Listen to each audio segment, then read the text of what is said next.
영원히 주를 찬양하시는 여러분들의 그런 복된 삶이 되시기를 축원합니다. 자, 오늘 우리에게 주시는 하나님의 말씀 구약성경 여호수아서 14장 6절로 12절까지 말씀입니다. 여호수아 14장 6절로 12절까지 말씀을 교독하겠습니다.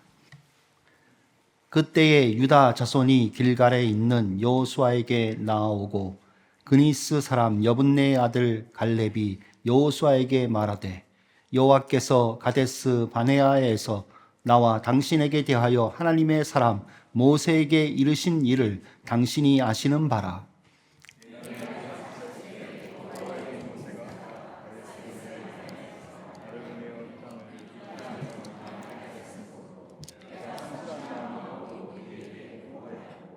나와 함께 올라갔던 내 형제들은 백성의 간담을 높게 하였으나 나는 내 하나님 여호와께 충성하였으므로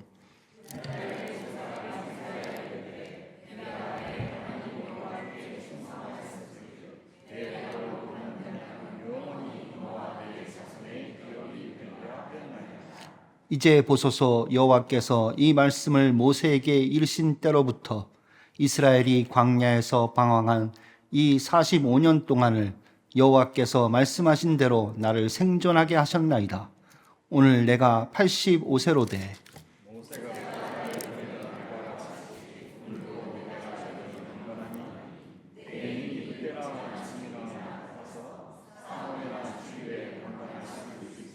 다 같이 읽겠습니다.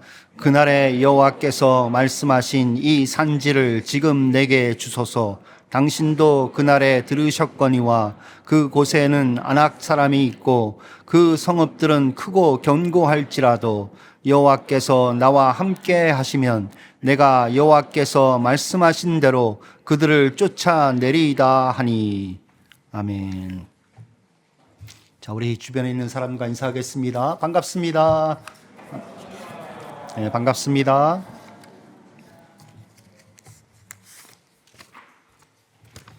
네, 오늘 말씀을 전해 주실 분은 박대영 목사님이십니다. 지난 주보에 이미 광고가 나갔듯이 박대영 목사님은 광주 소명교회 담임을 맡고 계십니다. 또 매일 성경 편집장을 역임하셨습니다. 또 묵상과 설교의 편집장을 현재 맡고 계십니다. 그간 신앙서적과 신학서적을 비롯하여 많은 책들을 번역하며 출판하셨습니다. 그래서 출판인이기도 하십니다. 저서로는 묵상의 여정, 나만의 성경, 요한복음 1, 2, 또 사도행전 그 외에 한 10권 정도의 이런 책을 저술을 하셨습니다. 가족으로 사모님인 오차성 사모님, 또 두 아들 박인서, 박선재 이렇게 두 아들을 두고 계십니다. 코스타 집회에 참석하셨다가 강사로 참석하셨다가 이제 끝나고 이렇게 영국에 오셔서 저희 교회에 말씀을 전해주실 기회가 닿았습니다. 주 안에서 감사하며 나오실 때 박수로 환영해 주시기 바랍니다.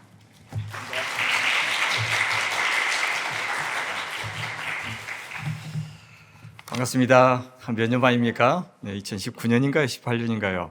그때 사경에 그때 다녀갔는데 잘 지내셨습니까? 공간도 바뀌고 여기가 더 좋은 것 같습니다. 저한테는 참 좋습니다. 우리 박종범 목사님이 다 우리 하셨는데 어디로 인도하실지 몰랐는데 이 한빛교회로 인도하셨습니다. 그분께도 영광을 돌립니다. 감사합니다. 이 산지를 내게 주셔서 오늘 갈렙 이야기를 좀 하려고 그러는데요. 여호수아는 이제 많이 조명이 되는데 갈렙은 좀 그보다는 덜한 것 같아요. 그죠? 그리고 이 산지를 내게 주소서 이 표현을 유독 좋아하십니다. 특히 부동산을 좋아하시는 분들은 이 부분은 내가 원하는 이 부동산 나한테 주시겠다. 그렇게 착각을 하시는 그런 본문으로 아주 유명합니다. 그래서 오늘 정확히 무슨 뜻인지 좀 보면서 되게 좀 육중한 메시지를 저희가 좀 얻을 수 있을 겁니다. 또 우리 시대에 더군다나 쉽고 편한 길이 아니라 십자가의 길을 걷도록 우리에게 요구하시는 주님께서 지금 우리가 간절히 구해야 될 이 산지가 어디인지 평지도 아니고, 그죠? 남들이 다 만들어 놓은 성읍도 아니고 아무것도 없는, 그러나 일구어야 되는 그것이 어디인지 특히 영적인 산지가 어디인지를 좀 잘 듣는 시간 되었으면 좋겠습니다.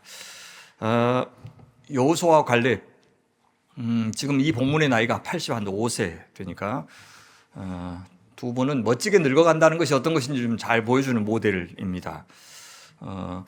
언제부턴가 그랬어요. 좀 진심을 담아서 너의 소원이 무엇이냐 이렇게 물으면 자주대학 독립입니다. 이렇게 이제 김구 선생님 이야기하셨는데 저는 언제부터 그 이야기를 했는지 모르겠는데 전 좀 멋있게 늙어가고 싶다고 그렇게 반복적으로 제가 이야기하고 있어요. 그래서 짐작하건대 제가 젊을 때 참 존경했던 분들 있잖아요. 우람하게 보였던 분들이 그 신앙, 그 다음에 그 인격, 그걸 이제 끝까지 유지하지 못하는 모습을 많이 보면서 다른 것보다도 그냥 마지막 순간까지 우리 같이 있는 성도님들에게 누를 안 끼치고 또 우리 가족이 부끄럽지 않고 무엇보다 참 좋으신 우리 하나님, 그렇게 은혜 베풀어 주시고 저를 참아주신 그 하나님께 마지막 순간까지 좀 잘 하다가 주님 앞에 갔으면 좋겠다 하는 게 가장 큰 소원이 됐어요. 그래서 이제는 옛날엔 젊은 것들이 막 성경에서 눈에 보였거든요. 아, 저 멋있다. 그러면서 저 사람처럼 내가 본받아야 되겠다 했는데 지금은 이제 연세 드신 우리 믿음의 선배들이 성경 안에서 많이 보여요. 와, 저렇게 마지막까지 신앙을 지키다니. 그분들이 이 두 분이에요. 나이가 든다고 해서 다 성숙한 건 아니잖아요. 어른이 되시는 분들도 있고 늙은이로 그치는 사람도 있고. 그래서 오다가 비행기 안에서 그 어른 김장아, 그 진주에 한약방 하시는데 참 그 번 돈으로 참 좋은 일을 많이 하셨던 그 어른에 대한 다큐멘터리를 옛날에 봤는데 그때도 울었는데 이번에도 또 똑같이 보고 또 울었어요. 야, 그래서 그분 친구들이 그분에 대해서 이야기하는데 어떤 부분에서 좀 뭉클했냐면 전 잘 살아야 돼요 그러더라고요. 내가 김장아의 친구라서 잘 살아야 돼요. 나 때문에 저렇게 잘 산 김장아가 누가 될까 봐 나는 잘 살아야 된다고 친구로서. 그렇게 이야기하는데 눈물이 핑 돌더라고요. 왜냐하면 나한테 잘해주신 그 친구 예수님 위해서 나는 그렇게까지 생각했나? 내 일거수일투족, 내 말씨 하나, 내 판단 하나가 내 친구 예수님께 미칠 영향에 대해서 내가 그렇게 민감했나 싶으니까 참 대단해 보였습니다. 나이가 들어서 지혜로운 스승이 되는 분도 있고 시대를 읽는 눈이 없어서 꼰대에 그치는 사람도 있습니다. 우리를 입 다물게 하는 시간과 인생의 신비 앞에서 한없이 겸손해지기도 하지만 갈수록 사라져가는 자신의 존재감이 서러워서 끝없이 노역을 멈추지 않는 가련한 인생도 있습니다. 여호수아와 갈렙, 그들은 신을 향한 외경심, 그분을 향한 신앙이 얼마나 인간을 인간답게 하고 삶을 풍요롭게 하고 또 우리를 무르익게 하고 성숙하게 하는지를 잘 증명하는 그런 사람들입니다. 나이 젊다고 다 생각마저 젊은 것은 아니죠. 그러나 그 속에 영원히 살아계신 우리 하나님을 향한 신앙과 갈망이 여전한 사람들은 살아있습니다. 신앙은 다른 말로 하면 영적 상상력, spiritual imagination 그렇게 부를 수 있을까요? 그러니까 신앙이 좋아진다는 말은 상상력이 커진다는 말입니다. 신념이 다부진 사람이 된다는 말이고 인생을 더 멋지게 디자인하고 내가 맺고 있는 관계, 삶의 조건들을 더 예술적으로 조율할 수 있는 사람이 되는 것. 인생 끝까지 끝나지 않을 그런 예기치 않는 삶의 질고를 더 여유롭게 수용할 줄 알고 이제 위의 관점으로 하나님의 관점으로 하나님 나라의 관점으로 재해석할 줄 아는 그래서 더 여유롭게 수용할 줄 아는 사람이 된다는 뜻입니다. 아무 생각 없이 욕망이 이끄는 대로 살지 않으면서도 동시에 너무 비장해하지 않는 사람, 섣불리 사람에 대해서 내 인생에 대해서 판단하지 않고 또 서둘러 이미 다 된 사람처럼 샴페인을 터뜨리지 않는 사람, 늘 행복에 함께 거느리고 다니는 그늘이나 그 그림자를 의식하면서 섣불리 자기 인생에 대해서 자랑하지도 않고 절망하지도 않는 사람, 저는 그것이 주님 안에서 나이 들매 축복이 아닌가 하는 생각이 들어요. 성도든지 교회든지 그 사람이 누구지? 어떻게 살았지? 이것을 저는 판단하는 방법은 그 사람이 어떤 종류의 관계를 맺고 있는지를 봅니다. 하나님을 대하는 태도는 물론이고 주님의 그 신성이 스치고 지나간 하나님이 그렇게 너는 내 사랑하는 아들이요 내 기뻐하는 자다라고 존귀하게 대해주신 눈에 보이는 이 사람을 향한 그 사람의 태도, 시간과 소유를 향한 태도, 특별히 내가 아무리 잘해줘도 나한테 돌아올 것이 없는 사람을 향해서 내가 신경 쓰지 않아도 괜찮은 사람들 향해서 내가 어떤 시선으로 바라보고 어떻게 대하는지 딱 그 정도만큼이 내가 누군지를 보여주는 것 같아요. 신비와 침묵을 잔뜩 머금고 말 더듬이가 되고 나 잘 모르겠다 이제 그 말을 대수롭지 않게 하고, 그래서 인생에 대해서 하나님이 하실 일을 많이 만들어 놓고 끝내는, 가장 수월하게 나를 사용하시도록 나를 내어드리는 그런 사람이 되는 것이 저는 신앙이 여문 사람이라는 생각이 듭니다. 여호수아서는 크게 4가지 동사를 기억하면 전체를 파악하는 데 도움이 됩니다. 건너라, 차지하라, 나누라, 섬기라. 요단강을 건너는 이야기죠, 그죠? 그다음에 가나안 땅을 차지하는, 정복하는 이야기고, 그것을 12지파로 땅을 나누는 이야기. 그 땅에서 바알을 섬기지 않고 오직 여호와 하나님만을 섬기라고 당부하면서 마치는 책. 그것이 여호수아서입니다. 오늘 본문은 그 중에서 이제 땅을 나누는 이야기의 앞부분인데요. 먼저 동편 땅 먼저 분배 끝나고 나서 서편 땅 분배를 시작하는데, 12지파 중에서 이제 유다 지파의 땅을 먼저 분배하는 것이 나옵니다.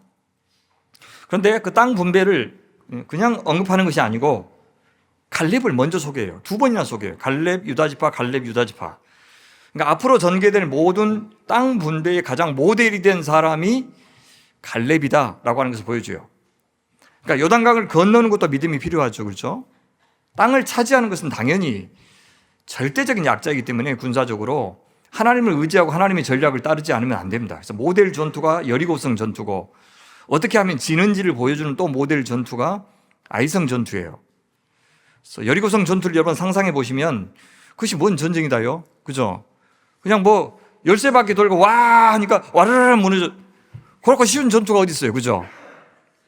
뭐 아무것도 필요 없어요. 이렇게 무슨 무기도 필요 없는 것 같고, 그죠? 어떻게 보면 바보 같은 명령인데, 말도 안 되는 명령인데, 이 시대가 만들어 놓은 시대 정신이라든지 인과율을 완전 다 깨트리고 그냥 시키는 대로 해. 우리 하나님이 알아서 하실 것이니까. 그 말 한마디에 그냥 순종했더니 이루어지는 전투. 그것이 여리고성을 차지하는 데만 국한되는 것이 아니라, 그것이 나중에 가나안 땅을 차지하는 데도 마찬가지로 모델이 되고 원리가 되고, 가나안 땅에서 저 축복을 누리는 데도 모델이 되는 거예요. 그걸 보여주십니다.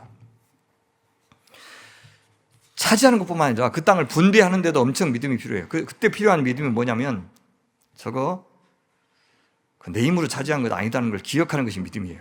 저거 선물이다. 어떻게 보면 옆에 사람이 더 좋아 보여. 항상 그렇죠. 나보다는 제가 저 살기 좋은데, 제가 조금 더 넓은 것 같은데, 막 그러면서 옆에 거 보니라고 내 거 좋은지 몰라요, 우리 평생, 그죠? 여러분 안 그러세요? 진짜 그렇게 표정 그렇게 엄청 그래요. 내 것보다 상대방이 더 좋아 보이더라고요, 늘. 그래서 이미 내게 주신 선물의 가치를 잘 모르고, 근데 주님께서 처음부터 이야기하셔요. 그 지겹게 옮기지 말아라. 그리고 차지하는데도 너희들 알아서 너희들 좀 챙겨라, 그렇게 하면 어떻게 하겠어요? 여러분 같으면 아마 지파가 크고 좀 강한 지파들이 좋은 땅 먼저 차지하고 넓은 땅 차지한다고 그럴 거예요. 근데 못하게 하셔요. 그건 다 하나님이 제비 뽑아서 다 정해 주셔요. 그래서 크고 강건한 지파들도 좀 험한 데 차지하고요. 땅은 사람 인구 수대로 주님께서 배분하셨으니까. 근데 연약한 지파도 참 비옥한 데 차지하고 그래요. 그런데 갈렙이 믿음으로 그 땅 분배에 참여했다고 하는데, 어떤 점에서 이제 믿음인지 한번 봤으면 좋겠어요. 전쟁이 한창인데 갈렙이 사령부 역할을 하던 길갈로 찾아와요. 그리고 그 여호수아한테 이렇게 부탁합니다. 여호와께서 가데스 바네아에서 나와 당신에 대하여 하나님의 사람 모세에게 이르신 일을 당신이 아시는 바라. 둘만 아는 어떤 사실이 있었어요. 자, 그 약속 이루어 달라, 그렇게 부탁합니다. 그 내용이 뭐냐면, 이스라엘이 가데스 바네아에서 정탐꾼을 보냅니다. 기억하시죠? 근데 10지파 대표들은 불신앙의 보고를 해서 사람들의 마음을 불안하게 만들고 불신앙으로 이끌었는데, 반면에 갈렙과 여호수아는 믿음의 보고를 하나님 앞에 드립니다. 그때를 회상하면서 이렇게 언급해요. 내 나이 40세 40살의 여호와의 종 모세가 가데스 바네아에서 나를 보내어 이 땅을 정탐하게 하였으므로 내가 성실한 마음으로 그에게 보고하였고, 나와 함께 올라갔던 내 형제들은 백성의 간담을 높게 하였으나 나는 내 하나님 여호와께 충성하였습니다. 그렇게 얘기해요. 북쪽에서 차례로 이렇게 정탐하고 내려왔습니다. 남쪽의 헤브론에 도착하기 전까지는 사람들이 굉장히 고무되어 있었어요. 하나님께서 정말 멋진 살기 좋은 땅 우리에게 선물로 주셨구나 하면서 찬양하면서 쭉 보고하고 내려오고 거기서 이게 챙기는 그 포도송이 있죠. 큰 포도송이도 그 증거로 갖고 이제 올 정도로 기분 좋았습니다. 근데 남쪽에 이제 헤브론 땅을 정탐하고 난 다음에 부정적인 마음으로 샥 바뀌었어요. 누가 10개 지파 대표들이. 헤브론, 그래서 팔레스타인에서 가장 높은 지역이래요. 기럇 아르바라고 하는데 아르바의 도시라는 뜻이랍니다. 거기에 살던 대표적인 대표 세 사람의 이름까지 기록하고 있는데 아낙 자손 아히만 셋의 달매가 있었더라 그렇게 얘기해요. 자, 갈렙과 여호수아는 이 헤브론 이후에 이렇게 정보 보고합니다. 우리가 곧 올라가서 그 땅을 취하자.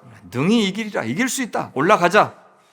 그런데 10개 지파 대표들은 이렇게 보고해요. 아니, 우리가 능히 올라가서 그 백성 치지 못해요. 그들은 우리보다 강합니다. 이스라엘 자손 앞에서 그 정탐한 땅을 악평하기 시작했어요. 뭐라고요? 우리가 두루 다니며 정탐한 땅은 그 거주민을 삼키는 땅이요. 거기서 본 모든 백성은 신장이 장대한 자들이며 또 완전 구라예요. 일부가 장대한 자들이 모든 백성이 아니에요. 헤브론 사람들이 장대한 것이지 가나안 땅 전체가 다 장대한 것이 아니에요. 근데 안 가려고 작정하니까 자기가 강조하고 싶은 것만 크게 강조한 거예요. 이건 왜곡된 보고예요. 하나님은 모르실까요? 다 아셔요. 거기서 네피림 후손인 아낙 자손의 거인들을 보았나니 구체적으로 이름까지 이야기하니까 사실인 것처럼 보이잖아요. 그것이 왜곡의 아주 디테일까지 왜곡하는 방법이에요. 우리는 스스로 보기에도 메뚜리 같으니 그들이 보기에도 그와 같을 것이니라. 사실이 숨겨져 있어요. 그러나 진실이 아니에요. 절반의 사실로 진실을 대신하는 것이 거짓말이에요. 이 사람들은 있는 그대로 보고한 것도 아니고 그 보고 안에 이미 평가도 들어있어요. 우린 스스로 보기에도 메뚜기 같으니 그들이 보기에도 그와 같았을 것입니다. 어떻게 알아요? 나중에 우리 라합 보면 뭘 알 수 있어요? 그들이 간담이 녹아가지고 무서워하고 있었죠. 그들은 이미 그들이 애굽에서 한 일도 기억하고 있었고 광야에서 한 일도 기억하고 있었고 그다음에 요단강 동편에서 이미 이루신 승리도 그들이 기억하고 있었죠. 그래서 그들이 점점 올 때 이스라엘 백성들도 두려웠겠지만 이미 기다리고 있는 그 여리고 사는 사람들도 간담이 녹아 있었다고 이렇게 이야기하죠. 그 정신절벽에 대해서 라합이 보고하고 있지 않아요? 근데 이 사람들은 자기들 두려워해요.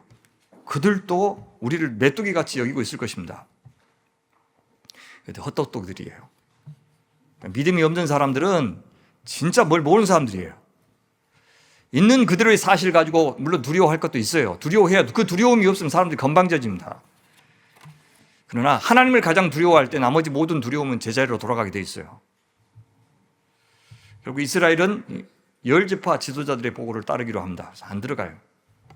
그들이 바라는 대로 안 들어가요. 하나님이 바라시는 대로가 아니라 우리가 바라는 대로 우리의 기도가 응답되었을 때 어떻게 될 수도 있는지를 하나님 친히 경험하게 하셔요. 우리는 간절히 기도하죠. 내가 기도한 대로 되기를. 내가 기도한 대로 되었을 때 그 결과가 어떤지까지 우리는 알고 있습니까? 모르죠. 모르면서 막 달라 그래요. 얼마나 설득하는지 몰라요. 하나님 진짜 못 알아들으셔서 내가 한 번 더 이야기할게요. 막 이야기하고 뭐 나만 좋자고 그런지 아시냐고 내가 다 알아서 챙긴다고 내가. 그죠? 일단 챙겨주시면 내가 좋은 일도 많이 할 거고 겁나 설득을 해요. 한 치 앞도 모르면서요. 그러니까 끝까지 하나님을 부리려고 그래요. 지인이 하나님 같이 만들어요. 근데 진짜 원하는 걸 주었을 때 우리가 어떤 대가를 치르는지는 몰라요. 실제. 그래서 그들이 원하는 대로 젖과 꿀이는 가나안 땅 못 들어가고 40년 동안 광야에서 살았어요. 무슨 말이에요?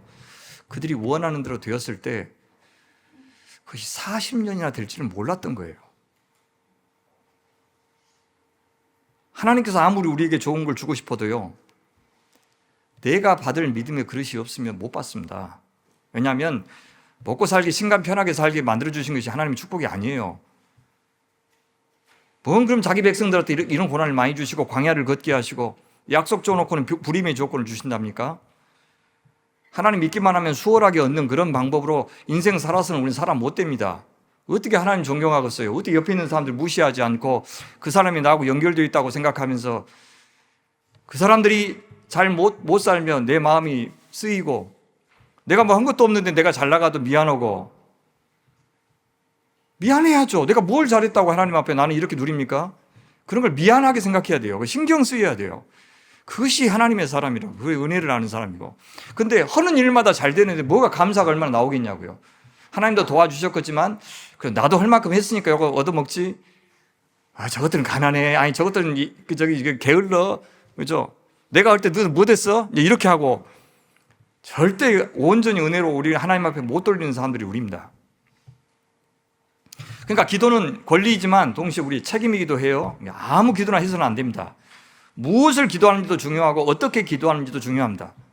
너희는 먼저 그 나라와 그 의를 구하라고 하셨죠. 대접을 받고자 하는 대로 네가 먼저 남을 대접하라. 무엇을 먹을까 마실까 아예 구하지도 말라. 왜요? 하나님이 자기 자식한테 그런 최소한의 필요도 안 채워주시는 그런 인정물이 없는 하나님으로 만드는 기도이기 때문이다. 기도할 때 중언부언하지 마라. 말도 안 되는 기도하면서 많이 하면 들어주고 길게 하면 들어주고 세게 하면 들어주고 밥 굶어가면서 기도하면 들어주고 기도원 올라가서 손 한번 뽑으면 들어주고 그런 하나님으로 절대 만들어서는 안 된다. 그건 불경한 기도예요. 그거는 세상의 종교가 만들어낸 주문과 주술이라고요. 그때 중요한 것은 내용도 아니에요. 형식도 아니에요. 들으시는 분에 대한 인격적인 그런 관계도 아니에요. 그냥 많이 기도하면 돼요. 반복적으로 하든지 말든지. 3000배 하면 들어주신다는 말이 쉬워요? 아니면 주님의 뜻대로 기도하면 들어주신다는 말이 쉬워요? 사지선다도 아니잖아요. 이지선다잖아요. 근데 뭘 고민해요? 둘 중에 하나 찍으면 될 거 아니에요. 그냥 뭐가 쉬워요? 둘 다 어려워요. 둘 다 어려운데 3000배가 훨씬 쉬워요. 예측 가능하잖아요. 그죠? 힘들어도 내가 받을 걸 생각하면 그거 감당한다고요. 감수한다고요. 종교가 훨씬 쉬워요. 인격적으로 그분이 좋아하시는 거 알아채고 내 거 부정하고 포기하고 저거 갖고 싶은데 하나님 안 좋아하는 것 같아서 얼른 포기하고 그래도 하나님이 주시는 게 제일 좋아. 뭔지 모르겠지만 그분께서 주시는 것이 가장 좋지. 내가 원하는 거 얻는 거 그 재미는 오래 못 가. 그런 사람이 철든 사람이에요. 그 사람들이 믿음 있는 사람이고 그게 어렵다니까요. 더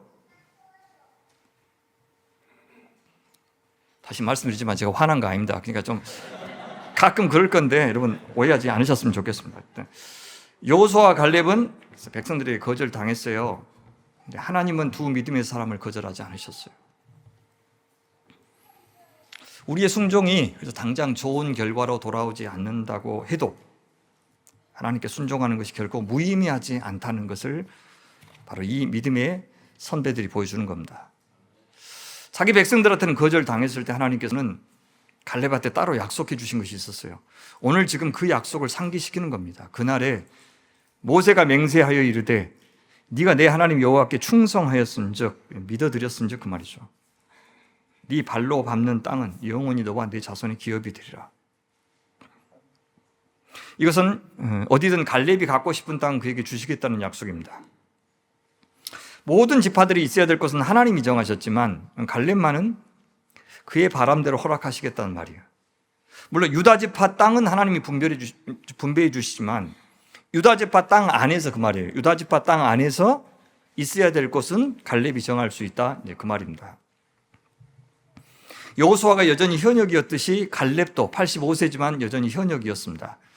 그는 이미 북쪽에서부터 남쪽으로 쭉 정탐해온 사람 중에 유일하게 산 사람은 여호수아와 갈렙밖에 없으니까 20세 이상으로 특히 대표들 가운데서 맘만 먹으면 어디가 가장 비옥한 땅이고 어디가 가장 안전한 땅이고 그 다음에 이미 가나안 백성들이 조성해 놓은 성읍 있죠. 가서 차지하기만 하면 되는 곳이 어딘지를 가장 잘 아는 분이었어요. 그래서 어디를 갖고 싶냐?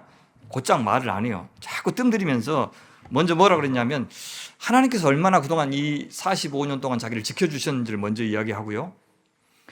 또 두 번째는 내가 85세지만 아직 짱짱하다, 아직 강건하다라는 사실을 강조해요. 도대체 뭔 말 하려고 이렇게 뜸을 들일까? 85세의 노인의 몸으로 어느 지가 말하는 그 땅 차지하겠다고 이야기하면 분명히 친구 여호수아가 아이고 거기는 안 된다고, 다른 데는 돼도 거기는 안 된다고 이렇게 만류할 것 같으니까 먼저 밑밥을 딱 깔아놓는 거예요. 나 진짜 건강하거든, 아직도 체력 있거든, 그렇게 미리 말해놓고 시작하는 거예요. 그러면서 그는 지난 40년 동안 광야에서, 그리고 5년 동안 전쟁터에서 우리 하나님 여호와께서 갈렙 자신의 안전을 어떻게 책임지셨는지를 먼저 언급해요. 이제 보소서, 여호와께서 이 말씀을 모세에게 이르신 때로부터 이스라엘이 광야에서 방황한 이 45년 동안을 여호와께서 말씀하신 대로 나를 생존하게 하셨나이다. 하나님께서는 두 가지 약속 지키게 하시려고 갈렙 지켜주셨다고 말하는 셈이에요. 첫 번째가 뭐냐면 1세대 20세 이상의 성인 남자 가운데 여호수아와 갈렙만 약속의 땅에 들어가게 하시겠다고 했는데, 그러자면 지키셔야 되죠. 모세도 심지어 못 들어갔습니다. 두 번째, 네가 밟는 땅 너한테 주겠다 하는 그 약속 지키려고 지난 5년간 전쟁터에서 자기의 생존 책임져 주셨다고 말하는 겁니다. 그렇다면 내가 원하는 땅 어디라고 말하든지 간에, 그리고 그 땅을 정복하는 일이 아무리 위험하다고 해도 우리 하나님이 지켜주실 것이니, 우리 하나님이 약속을 지키실 것이니 반드시 나한테 허락해 주셔야 합니다 라고 말하고 싶은 거예요. 85세인 자기의 나이도 문제가 안 된다고 또 말하죠. 오늘 내가 85세로 돼 모세가 나를 보내던 날과 같이 오늘도 내가 여전히 강건하니 내 힘이 그때나 지금이나 같아서 싸움이나 출입에 감당할 수 있으니. 엄청 굴합니다. 완전 개굴합니다. 어떻게 40세하고 85세하고 똑같을 수가 있어요? 그죠? 그러니까 우리는 어떻게 해야 돼요? 이 번역기를 돌려서, 그죠? 아직 나 괜찮아, 아직 괜찮아 라고 번역기를 돌려서 이해를 해야 돼요. 이 말을 하면서 분명히 이 갈렙의 마음속에는 모세가 있었을 거예요. 모세가 마지막 출애굽시킬 때가 80세 시작하셨잖아요. 그죠? 그리고 120세까지. 그리고 그가 돌아가실 때도 눈이 형령했다. 그러니까 죽을 때가 되어서 죽은 것이 아니라 저 가나안 땅에 이제 들어가야 되니까, 그래서 모세가 그걸 이어받아야 되니까, 미안합니다. 여호수아가 물려받아야 되니까 모세는 돌아가셔야 됐죠. 그러니까 나이가 돼서 죽은 게 아니라 때가 돼서 죽은 거예요. 우리도 마찬가지입니다. 살다가 돌아가시는 게 아니고 우리에게 맡기신 사명이 다 했을 때 가는 것이 축복이죠. 그죠? 그거 생각 않고 하루라도 더 살라고 그렇게 발버둥 치면서 살다가 그냥 억지로 끌려서 주님 앞에 나가는 그런 일 말고, 주님 다 됐습니다, 주님. 지금 제가 더 살아서 누가 될 것 같습니다. 저 데리고 가십시오. 그래서 저희 교회는 한 석 달 혹은 6달 전에 임종 예배를 드립니다. 다 돌아가실 때가 돼가지고 이제 막 선막 나오고 그냥 뭐가 뭔지도 모를 때는 그 예배 드려서 못 하겠습니까? 그죠? 그래서 정신 똑바로 있을 때 그때 예배 드리고, 지금부터는 살려달라고 하지 말라고, 그냥 돌아가시라고. 참말로 그래요. 평생 신앙생활 한 거 저 주님 앞에 가려고 했는데 연명치료도 하지 말고, 돈 많이 드니까, 그래? 자식들한테 돈 좀 물려주고 가야지. 그 마지막에 그거 썩어서 뭐를 하냐고. 교인들 다 못해놓고 신앙 고백하게 하고 성찬하고 발 씻어드리고, 그래서 목사가 있었으면 말로 천국 가시라고 하고, 지금부터는 편안하게 주님 언제든지 부르시면 가겠다고. 여러분 아시잖아요. 하나님이 부르셔야 가지만 우리가 간다고 해야 가요. 저 미국에서 오는 막내 아들 기어코 보고 돌아가셔요. 안 돌아가셔요. 꼴딱꼴딱 하면서 아들 보고 나서 바로 돌아가셔요. 내가 목숨 나야 돌아가신다니까요. 그러니까 돌아가시라고, 이제 되었다고 그렇게 가르쳐요. 그게 소망에 우리가 소망을 가진 사람의 마지막 태도니까 그렇게 가야 돼요. 주님 나 가겠습니다. 나를 불러주십시오.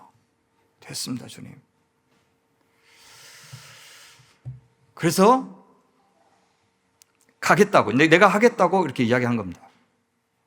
근데 그가 정복하고 싶었던 그곳은 어디예요? 12절에서 이렇게 이야기해요. 그날에 여호와께서 말씀하신 이 산지. 주님께서는 약속만 하셨지 어디 가지라는 말을 안 했어요. 그런데 지금 여호수아는 뭐라 그래요? 민수기에 없는 말을 하는 거예요. 지금 여호와께서 말씀하신 이 산지를 지금 내게 주소서.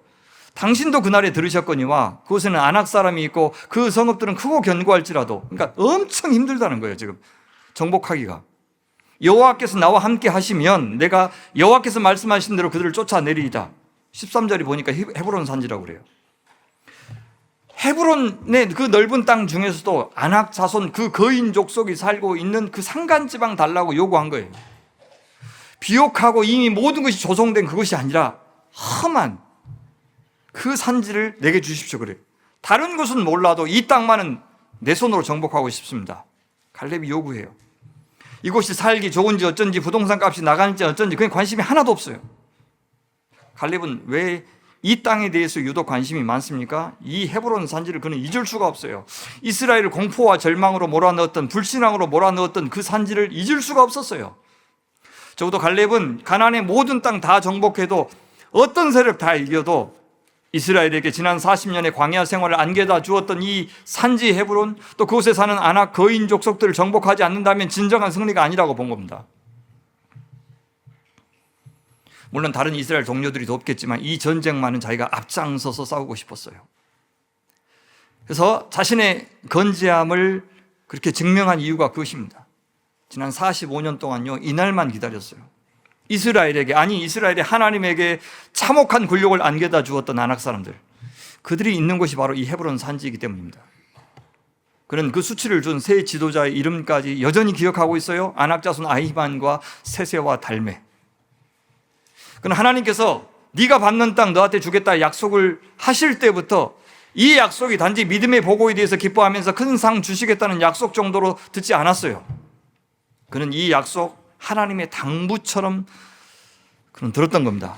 번역기를 돌려서 들었어요. 하나님이 뭐라고 말씀하신 것처럼 들었냐면, 갈렙 네가 저 헤브론 땅 정복해다오. 갈렙 네가 저 거인족 아낙 자손 무찔러다오. 그래서 이스라엘 너희 조상들이 얼마나 어리석은 판단을 했는지 증명해다오. 갈렙 저 헤브론이 제2의 바벨탑이요 애굽이라는 걸 증명해다오. 내가 저 바벨탑, 내가 저 애굽 이겼듯이 내가 함께하면 저 거인 족속도 이길 수 있다고 하는 거 네가 증명해다오. 네가 간다면 내가 가겠다. 네가 싸운다면 나도 너를 위해서 싸워주겠다. 네가 그 땅 밟는다면 내가 그 땅 네가 밟게 해주겠다. 네 것 되게 해주겠다. 그렇게 말씀하셔요.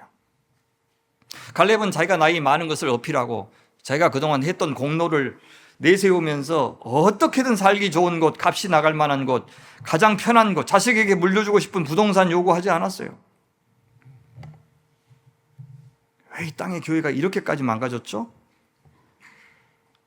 영국도 모르겠지만 조국 교회는 희망이 있는지 없는지 저는 모르겠어요.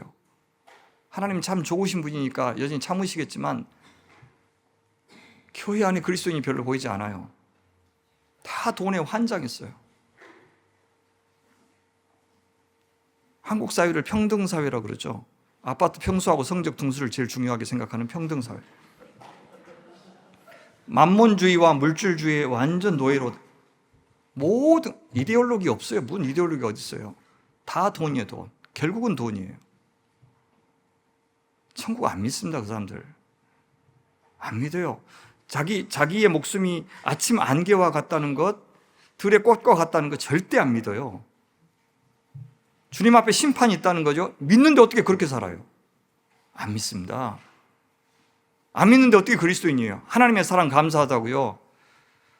하나님의 은혜가 감사하다고요. 근데 어떻게 그렇게 살아요? 그러면 안 돼요. 그러나 이 갈렙은 아브라함의 조카 롯처럼 눈을 들어서 그가 본 것은 비옥하고 물이 풍부한 땅이 아니었어요. 가장 어려운 곳, 가장 위험한 곳, 가장 살기 팍팍한 산지. 그러나 하나님의 하나님 되심을 증명할 수 있는 곳, 주님의 영광과 능력을 드러낼 수 있는 곳, 사탄의 진이 가장 강력한 곳, 그곳 맡겨달라고 요구해요. 무임승차하겠다는 말도 아니었어요. 주님이 동행해 주실 줄 믿고 나가서 싸우겠다고 말하지 않아요?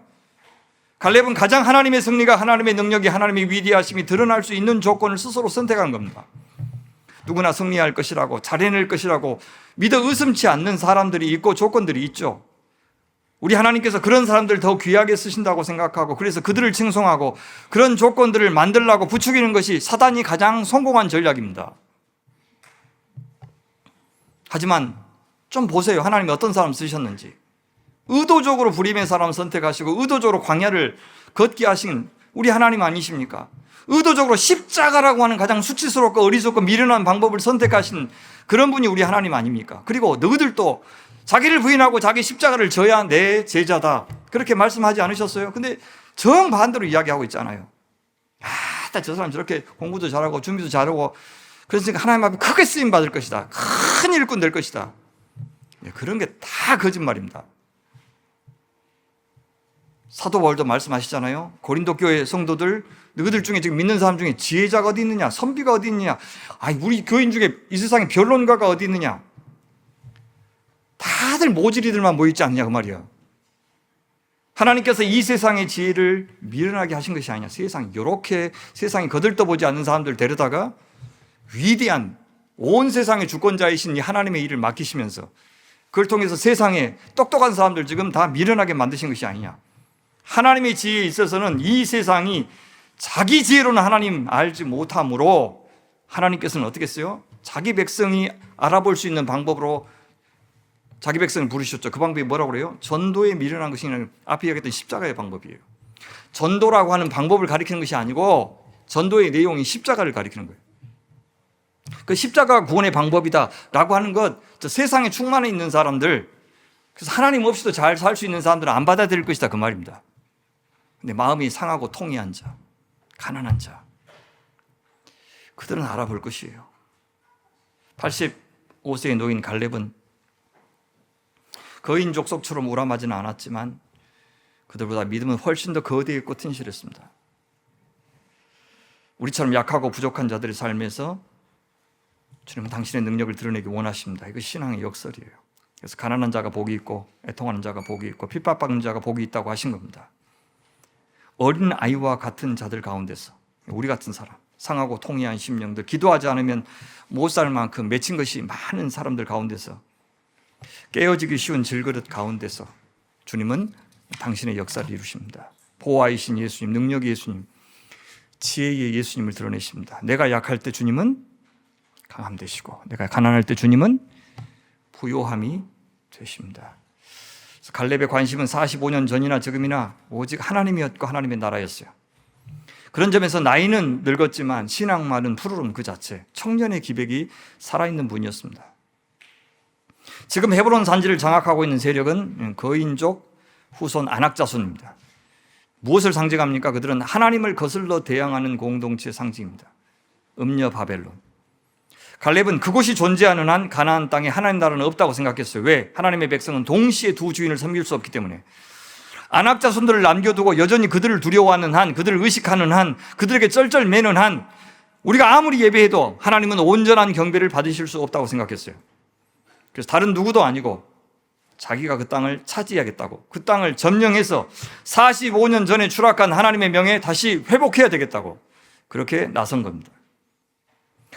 헤브론 하면 금방 떠오르는 인물은 사실은 갈렙이 아니라 오히려 다윗입니다. 다윗의 정치적인 고향은 예루살렘이 아니에요. 헤브론이요. 헤브론에서 먼저 유다 지파와 베냐민 지파, 그러니까 남쪽 유다의 대표가 되었고, 그리고 북쪽의 10개 지파들이 헤브론에 찾아와서 우리의 왕이 되어달라고 요구해서 통일 국가가 형성이 됩니다. 나중에 이제 베냐민 지파 땅에 속해 있었던 그 예루살렘에 이제 그 수도를 천도합니다. 그리고 거기다가 성전 짓는 것을 준비하죠. 그 전까지는 헤브론 하면 떠오르는 사람이 바로 다윗이었습니다. 그러니까 아낙 자손들의 거점이었던 곳을 하나님 나라의 거점으로 만든 첫 번째 사람이 갈렙이었다면 그것을 이어받아서 하나님 나라의 통일 왕국을 세운 사람이 다윗이었습니다. 그런데 갈렙이 왜 자기가 이 헤브론 땅을 정복하려고 하느냐, 그 이유가 있었어요.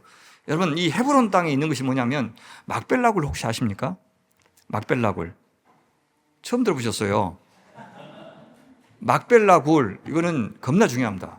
왜냐하면 거기 아브라함과 사라가 묻혀 있고요, 이삭과 리브가가 묻혀 있고, 그 다음에 야곱과 누구, 그렇게 결혼하고 싶었던 라헬이 아니고, 그죠? 자기가 어쩔 수 없이 받아들였던 레아, 하나님의 뜻은 레아였어요.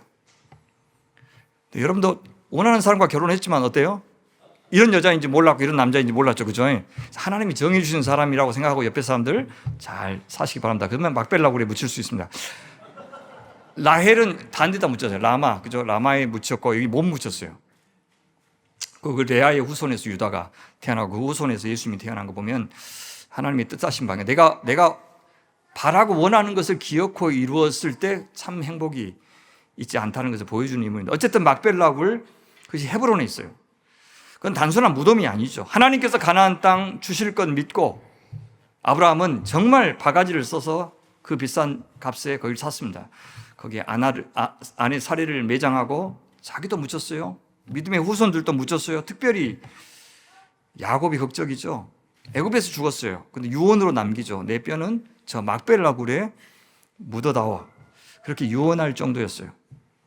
갈렙이 헤브론을 자신에게 달라고 한 것은 바로 그 신앙, 하나님 나라에 대한 약속을 내가 이어받겠다, 그런 말입니다. 좋아, 근데 질문이 있어요. 아니 갈렙이 아니시더라도 다른 집파 사람들도 거기 차지할 수 있잖아요. 근데 하필이면 왜 당신이 하려고 그럽니까? 그렇게 물었을 때 저는 갈렙이 400년 전에 야곱이 했던 그 예언과 같은 축복을 기억하고 있었을 가능성이 있어요. 유다 지파에게는 특별히 어떤 축복을 내렸냐면 왕이 임금의 지휘봉이 유다를 떠나지 않고 통치자의 지휘봉이 자손 만대까지 이를 것이다. 권능으로 그 자리에 앉을 분이 오시면 만민이 그에게 순종할 것이다. 그러니까 육적인 장자의 특권은 첫째 아들 로벤이 아니고 요셉 지파에게 줬어요. 그 땅을 분배받을 때 요셉 지파는 이 두 몫을 받았죠. 에브라임과 므낫세, 기억하시죠? 그다음에 못 받은 것은 어디예요? 레위 지파는 못 받았죠. 그러니까 총 12지파가 되는 거예요. 그러나 영적인 장자의 축복은 유다 지파에서 주셨어요. 그래서 자신의 후손에서 왕이 나올 것이라고 갈렙은 믿었던 겁니다. 그렇다면 내가 저 헤브론 땅을 정복하는 게 맞겠다, 내가 저 막벨라구를 지키는 게 맞겠다, 그렇게 판단한 겁니다. 놀라운 역사의식을 갖고 있는 거예요. 지금 살지만 지금만 보는 것이 아니라 과거에서부터 이어져 내려온 역사에서 나는 지금 어떤 자리에 있고 내가 지금 어떤 판단을 하고 어떤 선택을 하는 것이 다음 시대를 준비하는 것인지를 아는 사람, 그것이 역사의식이죠. 그는 당장 살기에 좋은 땅만 갈망한 게 아니고 언약의 역사를 기억했고 앞으로 하나님께서 이 가나안 땅에서 열어갈 하나님 나라의 미래까지 생각하면서 오늘 헤브론 땅, 이 산지 달라고 요구한 겁니다. 그렇다면 갈렙에게 이 헤브론 땅은 자신이 원하는 땅이 아니라 하나님께서 원하시는 땅이라고 확신한 거예요. 놀라운 한몫이죠. 우리는 뭐든 기도할 수 있지만 정말 하나님께서 기뻐하시는 기도가 무엇인지를 읽고 그 마음을 읽고 그 주님을 위해서 빌어드리는 것, 그것이 참다운 신앙이에요. 오늘 우리가 원하고 바라는 것을 얻기를 구하기보다 하나님이 기뻐하시고 주기 원하시는 것, 이루기 원하시는 것, 내가 기도를 통해서 먼저 그 하나님의 역사에 참여하고 싶습니다 라고 구할 때 좋아하셔요. 우리에게 진짜 필요, 리얼 니드가 있고 펠트 니드, 우리가 갖고 싶고 되고 싶고 이루고 싶은 것들이 있어요. 근데 펠트 니드가 아니고 그랬으면 좋겠다고 하는 거, 그걸 구하기보다도 리얼 니드, 내 생명이 되고 내 교회를 살리고 내 지체를 살리고 이 시대를 살리고 우리 나라를 살리는 그런 기도를 갖고 하는 것, 그것이 결국에는 나한테도 좋다고 하는 것, 나한테도 축복이 된다고 하는 것. 왜? 모든 생명들은 다 연결되어 있으니까. 다른 사람한테 내가 먼저 챙기는 것이 결국은 나한테 돌아온다 라고 하는 믿음을 갖고 하나님께서 기뻐하시는 것을 구하는 것, 그것을, 그 하나님의 감각을 느끼고 그래서 그 감각에 참여하는, 그걸 갈망하게 되는 그런 사람이 되는 것이 신앙이에요. 갈렙, 그는 지금 하나님 나라와 그 의를 구하라 라고 하는 예수님의 가르침에 충실하고 있는 겁니다. 하나님이 기뻐하시는 간구이니 들어주실 것도 의심하지 않았어요. 그 간구가 아무리 사람 보기에도 황당해도 상관없었어요. 그래요. 누가 봐도 아낙 자손들 객관적인 전력상 이스라엘이 이길 수가 없었어요. 더군다나 85세의 노구를 이끌고 어떻게 상대할 수 있겠습니까? 그러나 그의 기백을 보세요. 하늘을 찌르듯 합니다. 그곳에는 아낙 사람이 있고 그 성읍들은 크고 견고할지라도 여호와께서 나와 함께 하시면 내가 여호와께서 말씀하신 그들을 쫓아내리다. 이것을 영적 상상력이라고 그래요. 나는 못하지만 하나님이 주인이시니 그분이 하실 것을 기대하면서 나도 참여하겠습니다. 내가 중심이 될 때 내가 기대하는 멋진 미래를 스피리추얼 판타시라고 그래요. 그것 말고 스피리추얼 이미지네이션은 하나님이 하실 것에 대한 믿음 가지고 지금 내 삶의 조건은 거기에 미치지 못하지만 주님 나라도 쓰십시오, 나라도 거두가십시오, 이렇게 말하는 것이 믿음이에요. 갈렙은 말합니다. 여호와께서 나와 함께 하시면 85세도 내가 건강하니 할 수 있다 그렇게 하지 않고요, 모든 조건 다 갖춰도 여호와께서 함께 하심이 없으면 아무것도 아니라고 믿은 사람이에요. 내가 무슨 기도드리든 무슨 계획이 있든 어떤 소원 가졌든 그 일에 십자가의 주님, 사랑의 주님이 동행하실 것인지를 먼저 생각해야 됩니다. 그래서 그 결과 하나님께 영광이 될 것인지 아닌지를 먼저 묻고 기도하는 것이, 그것이 신앙입니다. 바로 그 확신이 필요해요. 사랑하는 여러분, 주님이 함께 하신 일이다 라고 하는 일이 좀 분명하면 담대해지셔도 좋을 것 같아요. 주님이 좀 좋아하시는 일이다 라고 생각하면 계산이 좀 서툴러도 좋겠어요. 믿고 의지하는 마음으로 나아가십시오. 사실 매사에 우리가 할 수 있는 것만 따져서 행한다면 계산 잘 할수록 한 발짝도 못 나가요. 왜 그렇습니까? 우리 알잖아요. 우리가 아무리 개인적으로 탁월해도 우리가 상대하는 세상은 늘 안악이에요. 내 힘으로 절대 못 이깁니다. 코로나 바이러스 때문에 얼마나 영국도 많이 고생하셨습니까? 참담했죠. 인간이 이룬 문명이라는 것이 결국 우리를 구원해 주지 못한다는 것 경험한 지 몇 년 지나지도 않았는데 곧장 세상은 막 전쟁하고 그러지 않아요? 모든 나라들이 자기만 챙기는 국가주의로, 파시즘으로, 극우주의로 세상이 돌변하지 않아요? 오히려 더 인간의 연약함을 알고 서로서로 돕기로 하는 것이 더 마땅할 것 같았는데 아닙니다. 이제는 나만 챙길래 옆에 사람 챙기지 않고 어떤 룰도 통하지 않고 어떤 시대 정신도 없는 그런 광기의 세상이 되어가고 있어요. 무슨 말입니까? 나는 안악 자손의 도시를 건설하겠다. 기럇 아르바가 되겠다. 라고 말하고 있습니다. 이 세상이 그런 세상입니다. 하나님을 대적하는 세상, 사탄의 세상. 그런데 교회가 돈 있고 유능한 사역자 있고 건물 있고 든든한 물주 있고 좋은 설교 있다고 그 안악 자손 상대할 수 있겠습니까? 택도 없습니다. 성령님의 능하신 손이 없이 그들의 손아귀에서 단 한 사람이라도 우리는 빼내올 수 없는 그런 존재인 것을 기억하면서 이 교회는 부디 이 갈렙처럼 끝까지 우리 하나님만 의지하는 믿음의 사람들 되시기를 간절히 바랍니다. 한 가지만 더요. 갈렙이 순전히 자기 개인적인 욕심으로 이 땅을 요구하지 않았다는 증거가 하나 더 있어요. 나중에 그렇게 고생해서 이 산지를 정복했는데 그래서 성도 거기다가 만들었는데 주님이 그 뭐라고 그러시냐면 레위 자손 중 그핫 가족들에 속한 아론 자손이 첫째로 제비 뼈포심으로 안악의 아버지 아르바의 성읍, 그러니까 유다 산지 기럇 아르바, 이제 뺏었으니까 유다 산지가 된 기럇 아르바, 곧 헤브론과 그 주위의 목초지를 그들에게 그 레위 지파에게 주었고 그 성읍의 밭과 그 촌락들은 이 갈렙에게 주어서 소유가 되겠다. 무슨 말이냐면 도피성으로 내놔라 그런 거예요. 고생했는데 그 레위 지파 도피성으로 내놔라. 그러니까 거기서 떠나서 주변에 머물렀다 그렇게 이야기하잖아요. 갈렙은 그 말에 순종합니다. 개척해서 이 정도 일구었는데 주님께서 다른 사역자에게 넘기고 김동현 목사님 다른 데 가서 개척하십시오. 그렇게 했을 때 목사님 심정이 어떻겠냐 그럼 생각해 보시면 됩니다. 예? 그렇게 해서 주님 앞에 순종하겠죠. 여러분이 아시는 김동현 목사님은 뭐 곧장 순종할 겁니다. 그죠? 그럼 저한테 연락하세요. 제가 올 준비가 되어 있습니다. 예. 바울과 바나바가 주도해서 안디옥 교회가 엄청 성장했는데 성령님께서 쓸만한 사람 둘 골라가지고 선교 보내라. 그렇게 했으면 좋죠.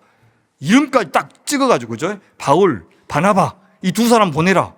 환장하죠, 환장. 어떻게 담임 목사하고 부목사를 갑자기 선교사로 보냅니까? 지금 그런 상황이에요. 근데 순종해요. 갈렙이 순종해요. 왜요? 처음부터 헤브론 땅에 좋은 입지 조건 때문에 그 땅 기업으로 요구했던 것 아니었기 때문에요.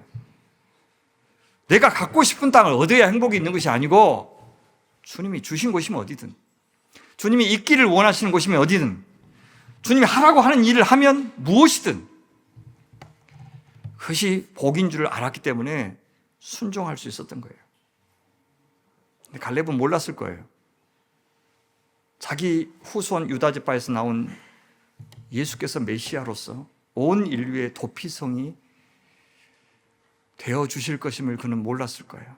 오늘 우리의 순종이요, 믿음의 순종이 50년 후, 100년 후에는 어떤 의미로 열매 맺으실지 우리는 몰라요.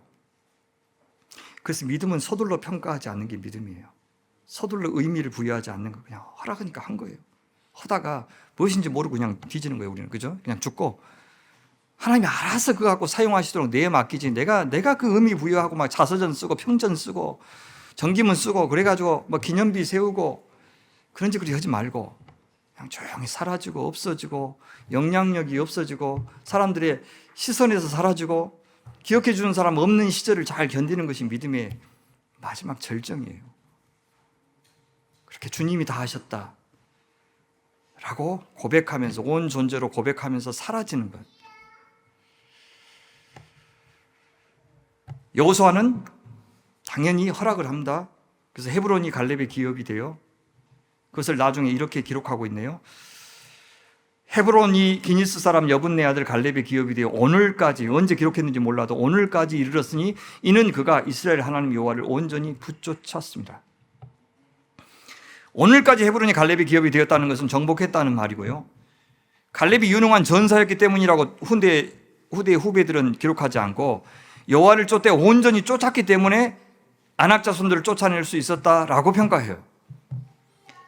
이 산지 달라고 하는 안목도 대단하지만 참 갖은 어려움 속에서도 끝까지 여호와를 온전히 쫓음으로써 자기 기도에 책임을 진 것도 참 갈렙의 위대함입니다. 갈렙의 기업이 되어 오늘까지 이르렀다. 후배들은 선조들 혹은 선배들의 신앙을 또렷이 기억하고 기록으로도 남겨두고 있는데, 그들은 이 땅이 단지 부동산이 아니라 놀라운 역사와 이야기가 담긴 곳이라고 해석하여 전수하고 있는 겁니다. 그 장소를 통해서 그들의 신앙을 전수하고 있어요.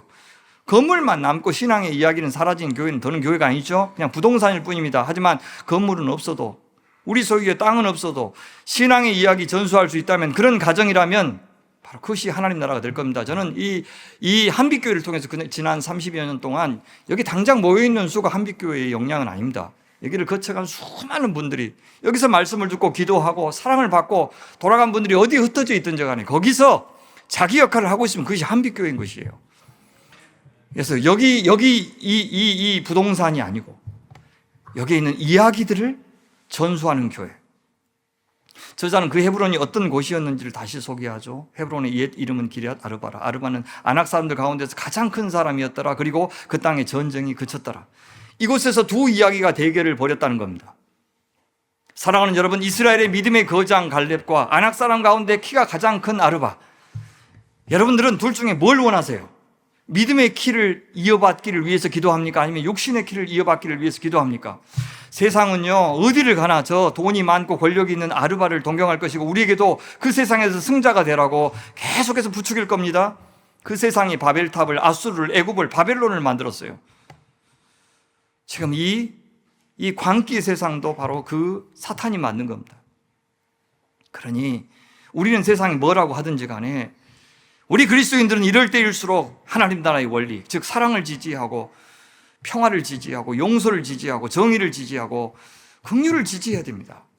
안악적 거인족 속에 그 자손들이 되려고 해서는 안 되는 겁니다. 더 강한 힘으로 더 약한 자들의 소리를 잠재우거나 압제하는 방법으로는 단 한 번도 평화가 온 적이 없기 때문입니다. 그것은 십자가로 화평을 주신 주님의 방식은 아니기 때문입니다. 그러니 이 안악 자손들의 시대에 그 세상에서 강해지거나 강한 자의 편에 서거나 내가 지지하는 세력이 강해지기를 바라지 말고, 그 대신에 하나님을 의지하는 내 믿음이 커져가고 내 사랑이 커져가고 내 분별의 마음이 예리해지도록 기도하시는 여러분 되시길 바랍니다.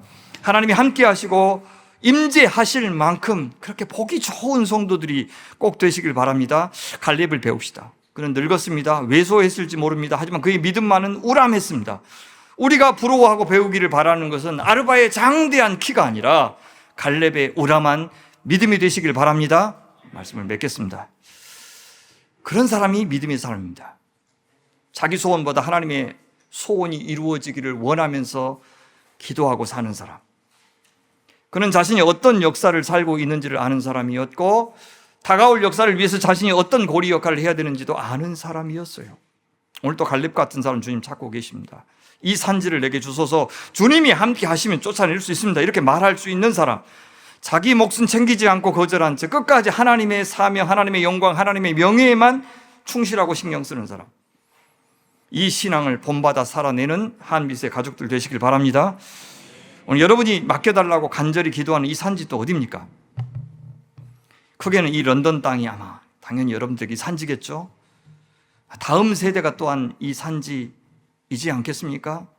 여태 귀하게 쓰임 받으셨던 이 교회가 다음 세대에까지 그 역사를 이어가기를 간절히 바랍니다. 순탄하고 무난한 삶 축복이라고 여기지 마시고, 힘들고 고생스럽더라도 주님 좋아하시는 일, 사람 살리는 일, 복음이 전해지는 일이면 나부터 하나님 써주십시오 하고 나서는 여러분들 되시길 바랍니다.